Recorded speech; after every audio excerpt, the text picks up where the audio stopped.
UK's leading business lobbying organisation. We speak for about 190,000 businesses of all different sizes, different sectors in every region of the country. Our direct members employ about 7 million people, which is a third of the private sector employed workforce. We've been talking to our members about the wider question of membership of the EU, but specifically about regulation and other issues as well, for about 3 years since the Prime Minister first put the in-out referendum on the table in his famous Bloomberg speech. Now, business opinion is not unanimous. Obviously, Richard is a representative of a counter view from business on this very platform, but the vast majority of CBI members very clearly think their best interest is served by remaining in the European Union. In our couple of polls over the last 3 years, it's about 80% say they are better off for their business staying in. The number wishing to leave has actually gone down from about 10% 3 years ago to 5% in the most recent poll we did earlier this year. And it's not just the CBI saying that. That viewpoint is echoed across most polls in the business community. There's about 20 that we counted so far, different sectors, different organisations. Not a single one has suggested anything other than a majority of the business community wishing to remain. Now, you could be forgiven for thinking that's a bit curious, given that a common refrain from the CBI is about regulation, unnecessary regulation or poor regulation, or regulation in areas where the business community would prefer there wasn't. I think you've certainly seen CBI members over time talk about a sort of a sense of mission creep of the Commission ever increasing the number of areas that it chooses to reach for the regulatory lever in, and indeed reaching for that regulatory lever almost as a first response rather than a last resort to a question that needs to be solved. Certainly when we were researching our big report that we published in 2013 to try and give the business view of this issue, totemic issues like the Working Time Directive and the Agency Workers Directive were always raised by CBI members.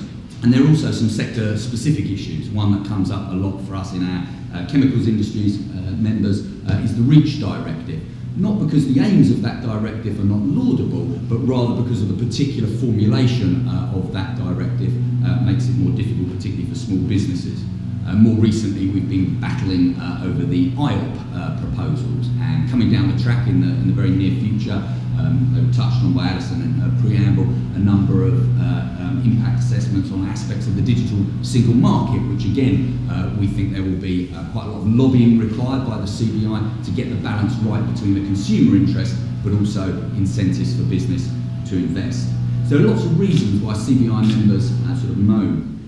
On the other side of the coin, though, there is a general recognition, and I found this actually quite surprising how widespread this recognition was among CBI members, that to have a common market, you do need common rules. And there's an almost uncountable benefit of a degree of harmonisation when it's done well and when it's done in the right areas in creating that single market.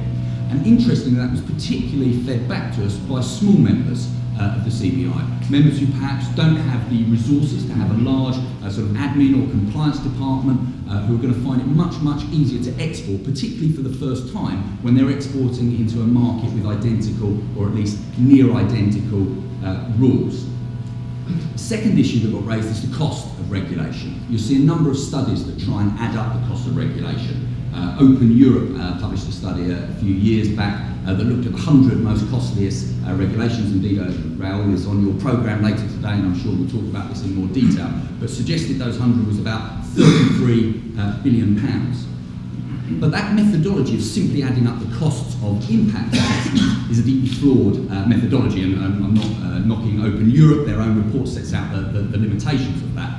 Those same 100 regulations, the estimated benefit is £58 billion. So even though there is a cost established, and you often hear the aggregate cost of regulation, the benefits are an often overlooked part of that calculation. You've also got the dynamic, and Ali touched on this in her introduction, of what is EU and what is UK regulation. While a number of the impetus for pieces of regulation coming from the European Union, it's often the case that the UK government will take the thrust of the direction of travel and bolt on a number of measures that were on the shelf just waiting for the right legislative vehicle. So you see a range of aspects of regulation that are gold-plated. We've seen that in a number of the recent changes in financial services regulation, but also something which, again, very laudable, the carbon floor price, making the price of carbon higher than the European average.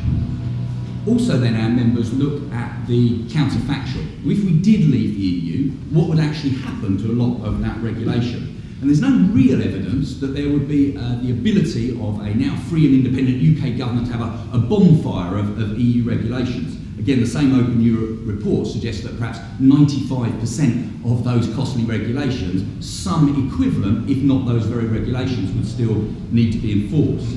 Part of this is about domestic pressure. There are simply not CBI members, while they might sort of moan on a totemic basis about the Working Time Directive, no CBI member is really advocating that the way to boost UK PLC's competitiveness is by ending paid holiday or paid rest breaks. That's just not where the business community is. So the most costly elements of the Working Time Directive will almost certainly stay regardless of our status in the European Union. Similarly, other aspects of EU regulation are obviously driven by global trends. CRD4, one of the most costly regulations, obviously is the implementation of G20 agreements through a European-wide legislative vehicle, but nevertheless the driver would still exist were Britain to leave. And of course, even if we were to leave and able to have different regulation, perhaps some less costly regulation, where we sought to trade into the European Union, it's almost certain that we would become a standards taker rather than our current status as at least a joint standards setter in order to trade in specific areas. Again, looking at the Norwegian model, which has the highest level of access of a country outside of the European Union, but inside the single market. Again, Open Europe estimating 93 of the 100 most costly regulations are still followed in the European Economic Area. And of course, the direction of travel is actually quite positive from a business perspective.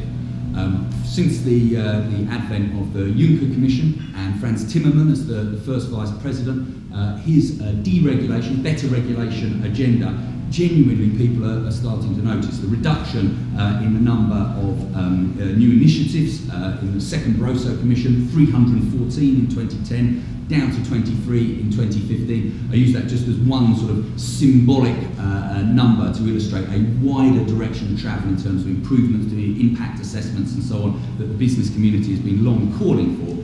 People are heartened that, if you like, the European institutions are starting to get it from a business perspective.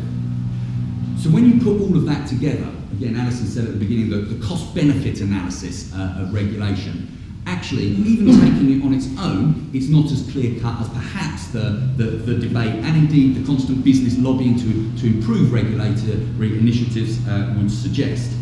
When you take that in the wider context, taking into account also the benefits of membership of a single market that business derive, being part of a 500 million strong bloc, put crudely, 8 times as many customers that you can reach than you could in the UK home market on its own. The added benefit that gives in terms of the UK's attractiveness to bringing foreign direct investment in, the clout that gives the EU in trade deals, it starts to become more obvious why 80% of CBI members think that the benefits vastly outweigh the disadvantages, including the cost of regulation. Indeed, we looked at the available academic literature, which suggested that the overall benefit, taking into account the regulatory costs, the membership fee, all those drags, the benefit was something in the order of 4 to 5% of GDP. Obviously very difficult to give a precise figure, but a broad order of magnitude, 4 to 5% of GDP. That suggests a return on investment from a business perspective of something like 9 to 1. So in terms of the answer to the question of, is the cost worth the price, which I thought was a slightly loaded question. I don't think the cost is worth the price, but the benefits certainly are. I'll leave it there. And any talk about regulation, we have to look at the single market. So what is the single market? Well, it's incorrectly named. People think of it as a market meaning free trade, and we have special access to it. We neither have special access, it is not about free trade, it's actually about politics, and it's a one-size-fits-all policy. It's also often not the lead regulator, but takes credit for things that it hasn't done, and we no longer have a veto over things. So take one by one. It's a single regulatory regime. It's about technical standards and harmonising them, one size fits all. When it started, it was probably good. About the size of tractors, maybe in Portugal and Spain. You know, Portugal has one size of the tractor wheel, and in Spain another size. But now we have a whole host of regulations per year, and it's becoming too bossy and too bureaucratic. It's about the size of kettles. It's about the power suction of vacuum cleaners. It's about the size of olive oil containers. The single market has been too influenced by big business and lobbying. Take vacuum cleaners. The German manufacturers have clearly done a great job in lobbying to reduce the power output of vacuum cleaners. Whatever they agreed has suited the bagmen and penalised the great British Dyson.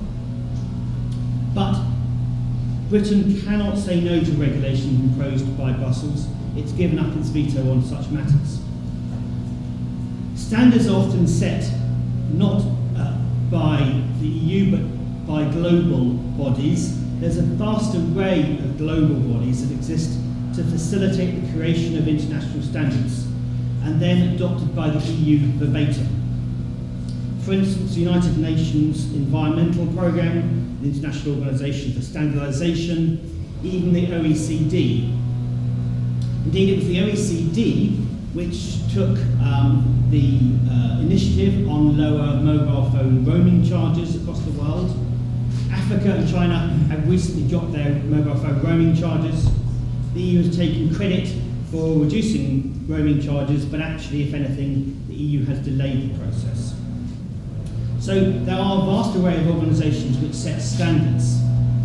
Some of these bodies we're on, some of these the EU has taken our seat away from us. Take, for instance, the World Trade Organization. So if we vote for the EU, we regain a seat on the WTO. The single market is actually about politics. The single market does not exist in name in any EU treaty. Instead, it's a name conjured up by Jacques Delors in the 1980s to impose qualified majority voting within the EU. Jacques Delors always focused on the main goal. A famous quote of his is, "We're not here to make a single market, which doesn't interest me, but to make a political union." I want to question the access to the single market. Everyone has full access to the single market, even if you are not a member of the EU. I will say that again. Everyone has full access to the market, even if you're not a member of the EU. As long as companies stick to the regulations imposed within the EU, they can still have access to the EU. That's why plenty of countries sell a huge amount into the EU despite not being members. So it would be with UK companies if we left. Companies that want to sell goods into the EU would have to abide by the regulations. But the 95% of companies that don't sell into the UK, into the EU, would not have access, not have the burden of these regulations imposed on them. And if we fail to get a trade agreement with the EU, which of course we would, the tariffs are really quite small. 3% on average, and a majority are less than 5%. But we will get a trade agreement. It doesn't make sense for the EU to erect trade barriers to the UK when none currently exist. The single market is not benign. The Clinical Trials Directive has hampered the testing of vital cancer drugs for years, causing unnecessary deaths. The next EU treaty wants to harmonise another vast range of things, from company law to property rights. We win more FDI, more investment into the UK, precisely because our legal system is not yet harmonised with Europe. I should also say the single market has little market in services. And remember, the UK is 80% services. But on financial services, however, it does impose restrictions. But here too, they're clearly not onerous. Switzerland sells a higher proportion of financial services to the EU despite an absence of passporting rights. In the cost of the EU, is the cost of the EU a price worth paying for the single market? No, clearly not. It's a political project, not a free trade area. It's about harmonising things, about having a one-size-fits-all policy and taking away our veto away on things. Whilst harmonising may have been good in the past, it's now going in territory where it's causing real harm for the UK. It takes credit where none is due. It takes away our ability to influence things on the world stage. Everyone in the world has special access or full access to the single market. There is no need to pay £350 million a week to get that access. And yes, it is £350 million a week. That £350 million is composed of the following. About £10 billion per year, which the EU wastes and which we'll never see again. A sum which the EU spends within our country, but which we do not have control. And thirdly, our rebate, which we do get back, but which is paid a year in arrears. Business is getting fed up with being in the EU. I was told actually about a tech industry last week that has left the UK because it wants to be outside of the single market, but still have full access to the single market. It's gone to set up in Singapore to avoid VATs. There was a survey yesterday, the ICSA survey of FTSE 350 companies, showed only a third think that the EU membership is positive, down by almost a half. And the British Council Chamber of Commerce and Industry survey a couple of weeks ago said more businesses than before that leave. And if you look at the detail, there's a substantial majority that trade only in the UK and a majority that trade elsewhere in the world, but not the EU, that want to leave. Those two sectors alone contribute 87% of GDP or 94% of businesses. Please don't listen to the CBI. They were the main campaigners who wanted us in the euro. They were the main campaigners for the ERM, and if people can remember the ERM, it destroyed jobs and repossessed houses before we were thankfully ejected from its shackles. The euro, which the CBI so favoured, is doing the same now. Youth joblessness in Spain is 45%, in Greece it's 55%, even in France it's 25%. But the main reason why the EU is not a price worth paying is about control. Ultimately, the UK should vote to leave because of control. The UK's renegotiation showed the EU doesn't want to reform, certainly not in our direction. We are a free trading internationalist country that can see beyond the EU as a market and want to be trading with the world. There are real risks to remain. The UK would be locked into a trade bloc that wants to integrate, to have political union, yet a bloc where the percentage of our trade is falling. When the unimaginable happens and the EU and the euro goes pop, it would be better if the UK were outside the EU rather than inside and picking up the bill. Thank you very much. The aims of EU regulation, internal market, I would say, and one can call this a one-size-fits-all, but of course a one-size-fits-all means that there is free competition in a market of 500 million consumers, that goods and services can be produced to one standard and sold throughout the European Union and do not meet obstacles in the 28 nations, different rules on everything, which is one of the reasons for creating the European Union in the first place. Now, at least that's been already mentioned here today, because from what I pick up from the debate on the referendum and Brexit, there's hardly any emphasis on what the reasons for EU regulation are. Perhaps that is to some degree due to a particular mechanism of EU regulation, which I think is ill understood. Because, why do you need to regulate if the EU internal market is about free trade? Well, you need to regulate, and why do you need to regulate, for example, to ensure environmental protection, or to ensure health protection, or to ensure consumer protection. What is the link with the internal market? Well, of course, when the European Union decides that it's better to harmonize, as we lawyers call this, national regulations, these national regulations themselves in these 28 member states of the European Union were not adopted with a free trade perspective. These national regulations exist because governments have decided to protect the environment, or to protect the consumer, or to protect health, or to protect financial stability. So that these are not trade reasons, they are regulatory reasons for these regulations. So when the European Union actually comes in and harmonizes these national regulations, of course it also needs to adopt that perspective. When it harmonizes environmental regulation, it needs to decide on a particular environmental standard.